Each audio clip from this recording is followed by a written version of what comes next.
Hello दोस्तों, welcome to your educational channel. Hindi साहित्य सागर में आपका बहुत बहुत स्वागत है। आज हम करेंगे इकाई 10 के 100+ एमसीक्यूज। इसमें हम देखेंगे मध्य प्रदेश का लोक साहित्य, उनकी लोक कथाएं, लोकगीत, लोक गाथाएं, लोक नाट्य, लोक कहावतें एवं प्रकीर्ण साहित्य। ये हम देखेंगे मालवा, निमाड़, बुंदेलखंड, बघेलखंड और आपके जो समस्त मध्य प्रदेश है उनके संदर्भ में हम देखेंगे। और हम देखेंगे कि प्रीवियस में हमसे क्या प्रश्न पूछे गए थे। ये मैंने पहले भी आपको ऑलरेडी यूनिट 9 और यूनिट 10 के अंतर्गत बता दिया है कि प्रीवियस में पीवाईक्यू के अंतर्गत अभी कल ही परसों की वीडियो में मैंने आपको बताया था कि हमसे क्या क्या प्रश्न पूछे गए थे। इसमें इस वीडियोस में जो आपका ये चैनल है इसमें प्लेलिस्ट बनी हुई है यूनिट 9 की और यूनिट 10 की। तो अगर आपको स्पेसिफिक यूनिट 9 और 10 के वीडियोस देखने हैं तो आप प्लेलिस्ट में जाकर वहां पर देख सकते हैं। तो चलिए शुरू करते हैं। हम देखते हैं कि इकाई 10 में हमारे 100+ जो एमसीक्यूज है वो कैसे होते हैं। उसके लिए सबसे पहले आप अपना सिलेबस चेक कीजिए। अपने सिलेबस में आपको क्या क्या दिख रहा है। यहाँ पर हमें दिख रहा है सबसे पहले मध्य प्रदेश का लोक साहित्य, ठीक है, उसके जिसके अंतर्गत कथाएं, गीत, गाथाएं, लोक नाट्य, लोक कहावतें, प्रकीर्ण साहित्य, यहाँ से आपका एक प्रश्न बना हुआ था।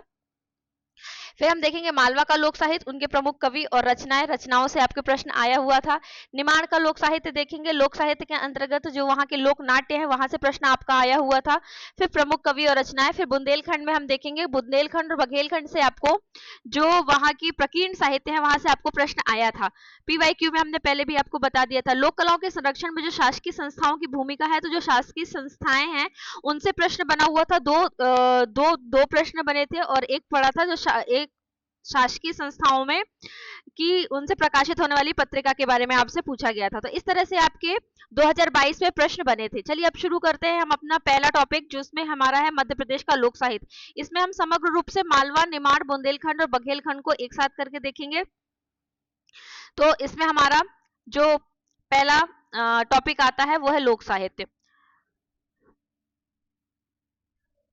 लोक साहित्य तो हम देखेंगे मध्य प्रदेश का लोक साहित्य। तो मध्य प्रदेश के लोक साहित्य में प्रमुख कौन कौन सी विधाएं हैं। तो इसमें है लोक कथा, लोकगीत, लोक नाट्य।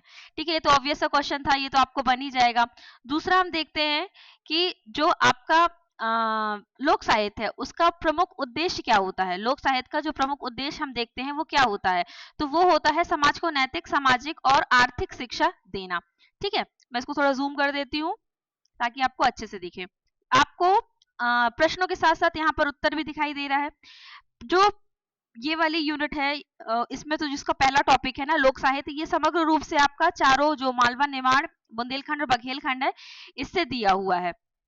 ये प्रश्न आपको जब स्पेसिफिक हम मालवा पढ़ेंगे, जैसे ये वाला प्रश्न है कि मालवा क्षेत्र का जो लोक नाट्य है उसके बारे में जो आपसे पूछा गया है, तो ये आपको मालवा के अंतर्गत भी वहां पर दिखाई देगा। जैसे यहाँ पर दिया हुआ है कि मालवा क्षेत्र के लोक साहित्य में किस नाट्य रूप को राजकीय नाटक घोषित किया गया। वेरी इंपॉर्टेंट, माच। ठीक है, माच से बहुत प्रश्न पूछे जाते हैं और माच के जो कलाकार है उनसे भी प्रश्न पूछे जा सकते हैं। इसलिए जो हमने पीडीएफ बनाई है उसमें हमने मालवा के जो माच के जो कलाकार है उन सबको हमने वहां पर शामिल किया है। और उसके साथ साथ ही जो माच पर प्रसिद्ध पुस्तकें जो विशेष लोगों ने लिखी है, व्यक्तित्व प्रसिद्ध जो लोग हैं उन्होंने लिखी है, वो भी हमने वहां पर शामिल किया हुआ है। अगला प्रश्न हम देखते हैं कि मध्य प्रदेश के लोक गीतों में क्या शामिल नहीं है। निर्गुणिया गायन, संजा गीत, पंडवानी या कव्वाली। तो ये जो आपका कव्वाली है ये हमारे लोक गीतों में शामिल नहीं होता है। नेक्स्ट हम देखते हैं लोक गाथाओं को अंग्रेजी में क्या कहते हैं। चूंकि लोक गाथा से पहले आपका प्रश्न आ चुका है तो बहुत मुश्किल है कि इस बार प्रश्न आए, लेकिन हम देखते हैं कि बैलेट कहा जाता है इसको। ठीक है, हो सकता है किसी और रूप में आपसे पूछ लिया जाए। लोक गाथाओं की रचना के संबंध में कौन सा सिद्धांत समुदायवाद से संबंधित है। जब हम पीडीएफ कर रहे थे ना तो पीडीएफ में हमने ये लिखा हुआ था, इसलिए वहां से ये प्रश्न है। तो इसका प्रश्न है लोक नियतिवाद। मध्य प्रदेश के बघेलखंड क्षेत्र का लोकप्रिय नाट्य कौन सा है। तो ये है छाहुर। कौन सा है? छाहुर आपका। ठीक है, आगे हम देखते हैं कि रासलीला नाट्य का मुख्य विषय क्या है। ठीक है, तो क्या है इसका? कृष्ण और गोपियों की जो घटनाएं हैं वो इसका प्रमुख विषय है। नेक्स्ट हम देखते हैं कि मध्य प्रदेश में जो निमाड़ क्षेत्र में नव दुर्गा उत्सव के दौरान कौन सा नाट्य किया जाता है। तो वो किया जाता है आपका गम्मत। नेक्स्ट है लोक साहित्य के संरक्षण में शासकीय संस्थाओं की भूमिका क्या है? तो केवल आर्थिक सहायता प्रदान करना, लोक कलाओं और साहित्य को संरक्षित या प्रचारित करना, केवल शैक्षिक पाठ्यक्रम में शामिल करना, या कोई भूमिका नहीं। तो इसका उत्तर होगा आपका लोक कलाओं और साहित्य को संरक्षित और प्रचारित करना। ठीक है, अगला हम देखते हैं पंडवानी लोक नाट्य का संबंध किससे है? तो इसका संबंध है महाभारत से। नेक्स्ट हम देखेंगे कि मध्य प्रदेश की कोरगू जनजाति के द्वारा किया जाने वाला नृत्य और नाट्य कौन सा है? वेरी इंपॉर्टेंट, ये आपके लिए बहुत इंपॉर्टेंट हो सकता है। तो वो है आपका खम्ब स्वांग। ठीक है, नेक्स्ट हम देखते हैं लोक गाथाओं कथाओं को प्रचार प्रसार उनका किस माध्यम से होता है? तो वो होता है मौखिक परंपरा के द्वारा। ठीक है, नौटंकी का मुख्य पात्र कौन सा होता है? तो ये है आपका रंगा, और ये पात्र है। पात्र का मतलब यहाँ पर जो नौटंकी विधा है, नाट्य है, उस नाट्य में उन्होंने पात्र निभाया था। किसने? रंगा ने। इनका नाम रंगा है। मध्य प्रदेश के बघेलखंड क्षेत्र में दिवाली के समय कौन सा लोक नाट्य किया जाता है? ये करेक्ट करना पड़ेगा, बघेलखंड है। दिवाली के समय कौन सा नाट्य किया जाता है? तो अगर बघेलखंड की बात आई है तो इसमें होगा आपका छाहुर। क्या होगा? छाहुर। या मैं इसको करेक्ट कर देती हूँ, यहां पर ये होगा आपका छाहुर। लोक गाथाओं के वर्गीकरण में प्रेम, वीर और अद्भुत वर्ग किसके द्वारा प्रस्तुत किया गया है? ये पीडीएफ में दिया था, वहां से प्रश्न बना था, तो वो थे शंकरलाल यादव। नेक्स्ट प्रश्न हम देखते हैं कि माच नाटक में कौन सा वाद्य यंत्र महत्वपूर्ण है? तो वो है आपका हारमोनियम। स्वांग नाट्य का प्रारंभ किसके साथ होता है? तो देवी भवानी की प्रार्थना के साथ। हिंगोला जो लोक नाट्य है उसका संबंध किस क्षेत्र से है? तो ये है आपका बघेलखंड से। नेक्स्ट, ठीक है, लगड़ वक्खा लोक नाट्य किस अवसर पर प्रस्तुत किया जाता है? तो ये आपका विवाह के अवसर पर प्रस्तुत किया जाता है। अब हमने ये प्रश्न देखे आपके, जो आपका पहला टॉपिक था कौन सा? मध्य प्रदेश का लोक साहित्य, लोक कथाएं, लोकगीत, लोक गाथा। यहां से ये प्रश्न हमने 20 क्वेश्चंस यहां पर लिए हैं। ठीक है, अब हम देखते हैं, और भी प्रश्न है लेकिन वो हम आपको बाद में करवाएंगे। अब हम देखते हैं 20 क्वेश्चन हम देखेंगे मालवा के लोक साहित्य और प्रमुख कवि और उनकी रचनाओं से। तो हम मालवा शुरू करते हैं। मालवा का लोक साहित्य, प्रमुख कवि और रचनाएं। ठीक है, तो मालवा के लोक गीतों में क्या शामिल नहीं है? क्या शामिल नहीं है? तो हमने देखा है कि गणेश के गीत शामिल है, राग हलूर के गीत शामिल है। ठीक है, क्या शामिल नहीं है उसमें? कव्वाली शामिल नहीं है। क्या शामिल नहीं है? कव्वाली। आगे हम देखते हैं यहां पर मालवा के लोक गीतों का संग्रह करने वालों में ये शामिल नहीं है। कौन शामिल नहीं है? कौन शामिल नहीं है? तो उसमें प्रहलाद चंद्र जोशी शामिल नहीं है। ठीक है, ये शामिल नहीं है आपके। आगे हम देखते हैं डॉक्टर श्याम परमार ने मालवी लोक कथाओं को कितने भागों में विभाजित किया? तो उन्होंने 6 भागों में विभाजित किया है। ये पीडीएफ में पूरी तरह से वहां पर लिखा हुआ कौन कौन से प्रकार, जैसे प्रकृति के प्रकार, वीरता के प्रकार, इस टाइप से करके उन्होंने 6 प्रकार बताए हैं। डॉक्टर प्रहलाद चंद्र जोशी ने मालवी लोक कथाओं को कितने वर्ग में बांटा है? तो उन्होंने 10 वर्गों में बांटा है। नेक्स्ट हम देखते हैं कि मालवा की लोक कथाओं का पहला व्यवस्थित संकलन किसने बनाया था? ठीक है, तो इसका उत्तर आएगा आपका, एक मिनट, यहां पर आपको मिस प्रिंट हो गया है। मालवा का लोक नाट्य माच में कौन सा वाद्य यंत्र प्रमुख है? तो इसमें है आपका हारमोनियम। माच के प्रसिद्ध कलाकारों में कौन से शामिल नहीं है? तो बाल मुकुंद गुरु शामिल है। ठीक है, प्रश्न क्या था? शामिल हैं, हाँ, तो बाल मुकुंद गुरु है। मालवी लोकोक्तियों की विशेषता क्या है? कम शब्दों में गहरा अर्थ व्यक्त करती है। नेक्स्ट है आपका कौन सी मालवी लोकोक्ति है? ठीक है, तो ये आपकी मालवी लोकोक्ति है, ये आपको एग्जाम्पल के तौर पे यहाँ पर दिया जा रहा है, बाकी आपको पीडीएफ में दी हुई है। मालवी के पहेली का उदाहरण देखिए, 2 अजड़ की आड़, 2 बजड़ की आड़। ठीक है, मालवी रामायण एक रचना है, उसके रचयिता कौन है? तो श्री नारायण व्यास हैं। ठीक है, मालवी साहित्य की आधुनिक धारा के प्रवर्तक कौन माने जाते हैं? तो पन्ना लाल शर्मा नायब माने जाते हैं। पन्ना लाल शर्मा नायब की रचना जो मास्टर साहब की अनोखी छटा है, मास्टर साहब की अनोखी छटाक, इसका प्रकाशन कब हुआ? तो इसका प्रकाशन हुआ आपका 1912 में। आनंद राव दुबे की प्रसिद्ध कविता संग्रह का नाम क्या है? ये जो आनंद राव दुबे हमको दिया हुआ है यहाँ पर प्रश्न, यहाँ पर मैंने जो दिया है आपको, ये इसलिए दिया है क्योंकि आपको जो पीवाईक्यू में हमने देखा था कि एक प्रश्न आया था आपका कि रामाजी रेल रैया, उसमें उसके जो रचयिता थे वो कौन थे? आनंद राव दुबे। इसलिए मैंने उनके बारे में पूरा जीवन परिचय उनका और उनकी जो प्रमुख रचनाएं थी वो सब पीडीएफ में शामिल किया है। तो उसी में एक कविता संग्रह का नाम है जो है आपका गीत फिर गायो। अगला है आपका मालवी कविता को मंच प्रदान करने वाला प्रमुख आयोजन कौन सा है? तो वह है उज्जैन का कार्तिक मेला। 16 देखते हैं हम, हरीश निगम का काव्य संग हरियालो आंचल का प्रकाशन कब हुआ? तो वो हुआ 1961 में। इसमें ये महत्वपूर्ण है कि उसका प्रकाशन कब हुआ। इसमें महत्वपूर्ण ये है कि हरीश निगम जो है वो मालवा से संबंधित रचनाकार है और उनकी जो रचना है उसका नाम है हरियालो आंचल। नेक्स्ट हम देखते हैं बाल कवि बैरागी का मालवी कविता संग्रह कौन सा है? तो उनका संग्रह है चटक महारा चंपा। और इन जो रचना यहाँ पर दी हुई है इनके बारे में स्पेसिफिक जो जानकारियां हैं वो आपको पीडीएफ में दी हुई हैं। टीकमचंद भावसार बा, या आप इनको भावसार बा के नाम से भी जानते हैं, जो आपके पिछले साल पेपर में पूछा गया था इनके बारे में। उनके लोकगीत संग्रह का नाम बताना है तो वो है मोती वीराणा। ये गजरो, ये जो रचनाएं लिखी ये भी अपने आप में इंपॉर्टेंट है। मालवी लोक साहित्य परिषद ने किस संग्रह को 1998 प्रकाशित किया? तो गजरो। ठीक है, और इस गजरों में इसकी एक और विशेषता है कि इसमें जो मालवा के 57 कवि है ना, 57 कवियों का क्या है, इसमें उनकी रचनाओं का संग्रह है। इसमें कविता संग्रह काव्य रचनाओं का संग्रह है ये गजरों में।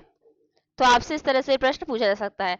अंतिम हम करते हैं मालवा के संदर्भ में कि मालवा का लोक नाट्य जो माच पर पुस्तक किसने लिखी है? ठीक है, तो किसने लिखी है? डॉक्टर शिव कुमार मधुर ने लिखी है। आपका उत्तर आएगा डॉक्टर शिव कुमार मधुर। अब हम करते हैं जो प्रश्न है हमारा निमाड़ लोक साहित्य और उनके प्रमुख कवि और उनकी रचनाओं पर। तो निमाड़ में हमको सबसे पहले अगर नाम याद आता है तो हम देखते हैं संत सिंगा जी का। संत सिंगा जी का नाम हमको निमाड़ साहित्य में देखने मिलता है। तो चलिए शुरू करते हैं निमाड़ की उपबोलियों से कि निमाड़ की उपबोलियों में इनमें से कौन सा शामिल नहीं है। ठीक है, तो हम देखते हैं कि जो मालवी है, मालवी इनकी बोली में शामिल नहीं है। मालवी किसकी बोली में शामिल है? राजस्थानी बोली में शामिल है। नेक्स्ट हम देखते हैं कि संजा गीत किसके स्वप्न और स्मृतियों किससे संबंधित है? तो यह है किशोरियों से। एक प्रश्न आपसे बदल के ये भी पूछा जा सकता है कि जो संजा गीत है वो किनके द्वारा गाया जाता है या किनका पर्व है? तो वो है किशोरियों का। नेक्स्ट है आपका जो मसाणिया गीत है उसका प्रमुख विषय क्या है? पहले तो बात यह है कि जो मसाणिया गीत है वो निमाड़ में गाया जाता है। दूसरा इसमें नया विशेष ये है कि ये शरीर की नश्वरता और आत्मा की अमरता को व्यक्त करता है। अगला हम देखते हैं कि जो गरबा होता है, देखिए दो होते हैं, एक होता है गरबा और एक होती है गरबी। एक होता है गरबा और एक होता है गरबी। तो जो गरबा होता है वो महिलाओं के द्वारा प्रस्तुत किया जाता है और जो गरबी होता है वो पुरुषों के द्वारा प्रस्तुत किया जाता है। ये दोनों में मूलभूत अंतर है। ठीक है, तो जो गरबा गीत होता है इसकी विशेषता क्या है? तो ये क्या है? पुरुष परक गीत है, मुक्त छंद है, स्त्री परक गीत है या आध्यात्मिक गीत है। ठीक है, तो ये क्या है? आपका स्त्री परक गीत है। नेक्स्ट हम देखते हैं गोपी गवलन गायन की विशेषता क्या है या विषय क्या है उसका? तो उसका विषय है राधा और कृष्ण के प्रेम प्रसंग, उनका प्रेम प्रसंग प्रमुख है। अब यहां पर देखिए जो कलगी तुर्रा है, कलगी तुर्रा गायन की उत्पत्ति कहां से मानी जाती है? ठीक है, तो कलगी तुर्रा गायन की जो उत्पत्ति है वो मध्य प्रदेश से मानी जाती है। वैसे तो मध्य प्रदेश आपके ऑप्शन में होगा, लेकिन अगर मान लीजिए मध्य प्रदेश आपके ऑप्शन में नहीं है तो आप महाराष्ट्र लगा सकते हैं। नेक्स्ट हम देखते हैं कलगी तुर्रा गायन का प्रमुख वाद्य यंत्र क्या है। वेरी इंपॉर्टेंट, ये आपसे पूछा जा सकता है, पूछा जाना चाहिए या तो पेपर 1 में या तो पेपर 2 में। देखिए जो कलगी तुर्रा गायन है, तो इसका जैसे आपने डफली देखी होगी और इसके बाद में ऐसे ये लगा रहता है बजने वाला, तो ऐसे ही होता है जिसको डफ कहते हैं। ठीक है, डफ कहते हैं या तो चंग कहते हैं, तो ये उसका प्रमुख वाद्य यंत्र है। नेक्स्ट हम देखते हैं कि निमाड़ के संत साहित्य में सबसे अग्रणी कवि कौन से थे। तो अभी मैंने संत सिंगा जी का नाम बताया, तो देखिए जब आप संत सिंगा जी के बारे में पढ़ेंगे, सिंगा जी के बारे में पढ़ेंगे, तो उनके जो गुरु थे वो थे मनरंगीर। ठीक है, और इनके गुरु कौन थे, इनके गुरु थे ब्रह्मगिर। ठीक है, तो अगर सिंगा जी आता तो ऑप्शन आप सिंगा जी पे लगाएंगे, नहीं तो मनरंगीर पे लगाएंगे, नहीं तो आप ब्रह्मगिर पे लगाएंगे। ठीक है, तो सबसे अग्रणी पूछा गया है तो ब्रह्मगिर आएगा यहाँ पर, मैंने आपको बता दिया। संत सिंगा जी का जन्म कहाँ हुआ था, सिंगा जी का जन्म कहाँ हुआ था, तो उनका जन्म कहाँ हुआ था, जो खजुरी ग्राम है बड़वानी में, वहां हुआ था। कहाँ हुआ था, खजुरी ग्राम बड़वानी में हुआ था। सिंगा जी की जो रचना है खेती खेड़ो हरि नाम की किस अवसर पर लोकप्रिय है, तो ये किस अवसर पर लोकप्रिय है, ये है शरद पूर्णिमा पर। नेक्स्ट हम देखते हैं कि जो सिंगा जी की बाणावली में कितने पद शामिल हैं। ठीक है, सिंगा जी की बाणावली में कितने पद शामिल हैं, तो 23। सिंगा जी की परचरी किसने लिखी है, सिंगा जी की परचरी किसने लिखी है, तो वो लिखी है उनके जो शिष्य हैं संत खेमदास ने। निमाड़ी लोक नाट्य ठोठियो किस अवसर की प्रस्तुति पर किस अवसर पर प्रस्तुत किया जाता है। वेरी इंपॉर्टेंट, ये प्रश्न चूंकि पूछ चुका है तो दोबारा आपसे नहीं पूछा जाएगा। तो ये कब किया जाता है, ये विवाह के अवसर पर प्रस्तुत किया जाता है। गम्मत लोक नाट्य किन अवसरों पर प्रस्तुत किया जाता है, तो जो गम्मत लोक नाट्य है वो आपका होली दशहरा और गंगौर इन पर्वों पर प्रस्तुत किया जाता है। निमाड़ी लोक कथाओं को कितने प्रकारों में विभाजित किया गया है, तो इनको 9 प्रकारों में विभाजित किया गया है। निमाड़ी लोक कथा का उदाहरण बताइए, तो भोला का भगवान। जब मैंने आपको निमाड़ी लोक कथा पढ़ाया था तो उसमें मैंने आपको बहुत सारे उदाहरण दिए थे निमाड़ी लोक कथा के अंतर्गत, तो ये आपका वहीं पर आएगा।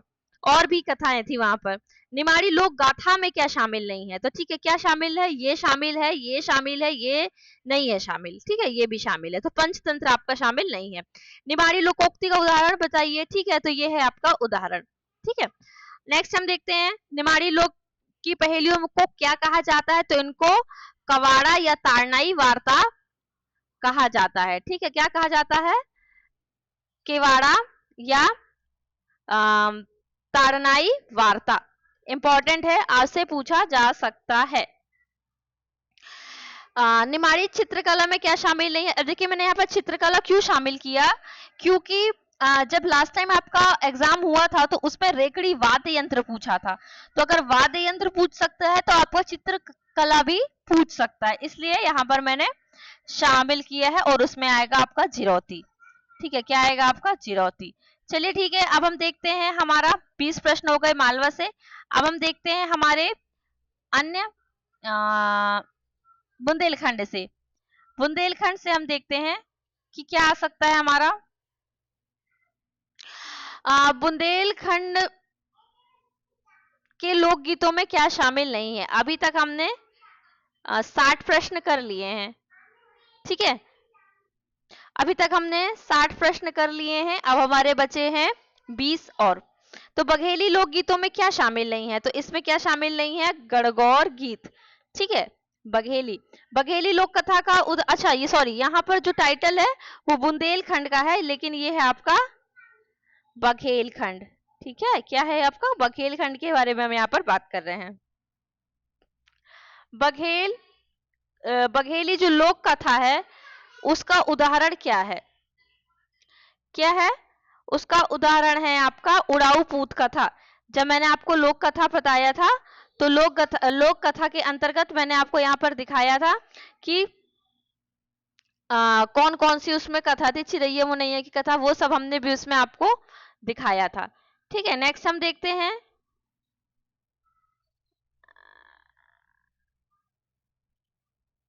नेक्स्ट हम देखते हैं अपना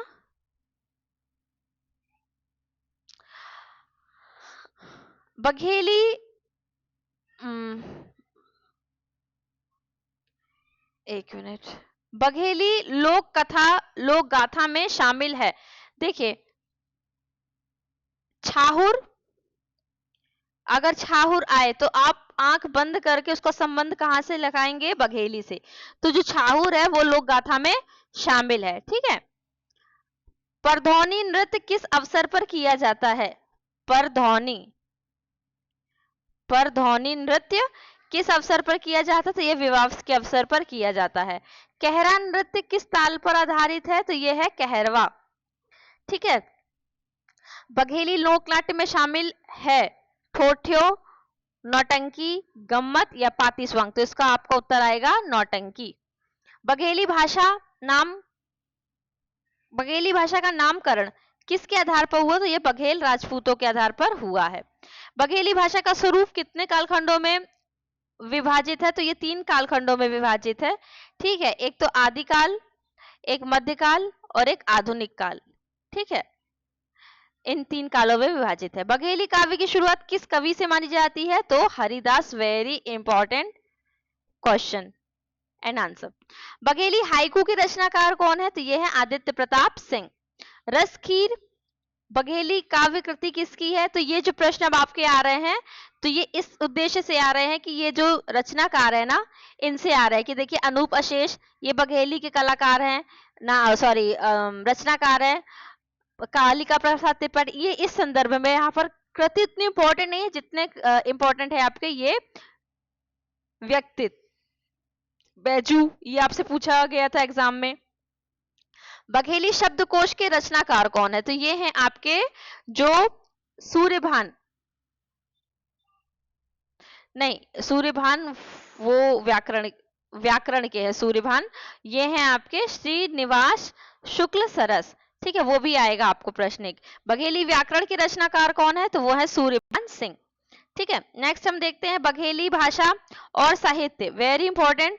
इस पुस्तक के लेखक कौन है? तो इस पुस्तक के लेखक है भगवती प्रसाद शुक्ल।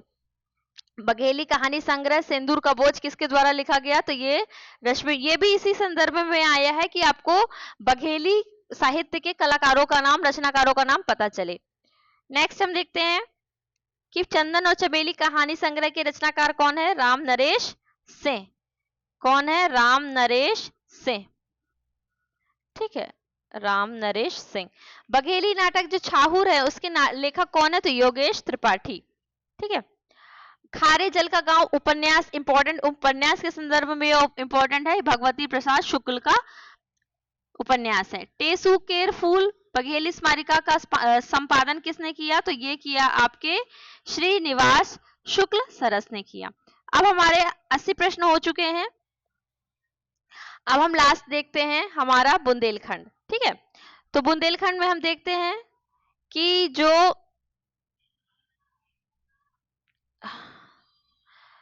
बुंदेलखंड में हम देखेंगे कि उसका प्राचीन नाम क्या था बुंदेलखंड का। तो क्या नाम था? जेजाक भुक्ति। क्या नाम था? जेजाक भुक्ति। नेक्स्ट हम देखते हैं कि बुंदेली लोकगीतों में शामिल नहीं है। क्या शामिल नहीं है? तो सोहर शामिल नहीं है, लमटेरा गाया जाता है, राई गाया जाता है और सावन गाया जाता है। वीरता परक लोक काव्य का उदाहरण क्या है? राछरे। ठीक है, राछरे। राछरे को मैंने बहुत डिटेल में आपको बताया था कि राछरे क्या होता है, कब गाया जाता है, कौन कौन से राछरे बुंदेलखंड में प्रसिद्ध हैं। अगला देखते हैं लमटेरा गीत किस अवसर पर गाया जाता है? वेरी इंपॉर्टेंट, तीर्थ यात्रा पर गाया जाता है। इसका एक नाम है, ये जो लमटेरा है इसका एक नाम है रमटेरा, यानी कि राम की टेर या राम की भजन या राम को सुमिरना।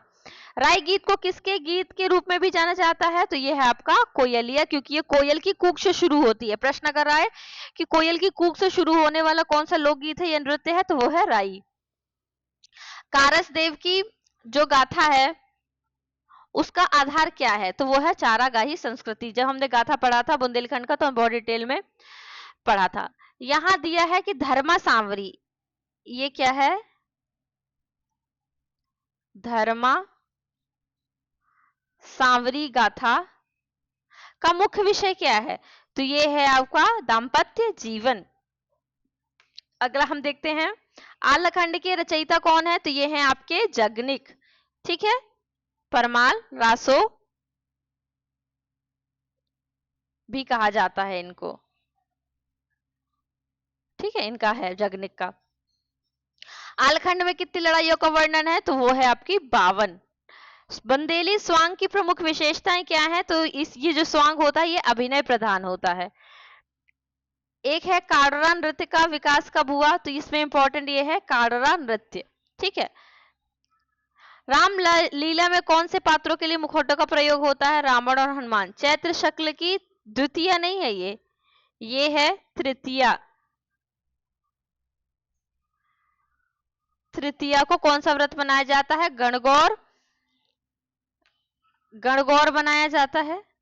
ये तो वैसे भी समझ में आ रहा था कि इसमें नौमी में नौमी तिथि है, छठ में छठवीं तिथि है, करवा चौथ में चौथी तिथि है, गणगौर तीसरी तिथि में मनाया जाता है। गोविंद मिश्र की प्रसिद्ध रचना कौन सी है, ये रचनाकारों से पूछा गया प्रश्न आपका। गोविंद मिश्र की है तो नायिका भेद है। जब मैं बुंदेलखंड के मैंने रचनाकार बताए उसमें सब कुछ ये सारे रचनाकार शामिल हैं। निवास किस नरेश के दरबारी कवि थे, तो ये छत्रसाल के दरबारी कवि थे। श्रीपति की रचना काव्य सरोज किस प्रकार का ग्रंथ है, तो ये है आपका नीति ग्रंथ। आप अगर बुंदेलखंड का साहित्य पढ़ेंगे तो रीतिकाल के आपको बहुत सारे कवि यहाँ पर मिलेंगे। करण कवि की रचना कौन सी है, तो ये है आपकी साहित्य रस। ठीक है, नेक्स्ट हम देखते हैं प्रताप शाही की रचना। जय सिंह प्रकाश का रचना वर्ष क्या है। अभी तक आपने प्रताप शाही की एक ही प्रमुख रचना देखी होगी, लेकिन अब इनकी एक अन्य रचना और भी अन्य रचनाएं है उसमें। ठीक है, बख्शी हंसराज की रचना कौन सी नहीं है, तो उनकी जो रचना है वो है स्नेह सागर, विश्व विलास और रामचंद्रिका। काव्य सरोज उनकी रचना नहीं है। बोधा की प्रसिद्ध रचना जो विरह वारिश है वो किसके प्रेम में लिखी गई है, तो वो उनकी जो प्रेमिका थी सुभान के विषय में लिखी गई हैं। ठीक है, अब देखिए मेरे पास जो पीडीएफ है इसमें करीब करीब बहुत और क्वेश्चंस है जो आपके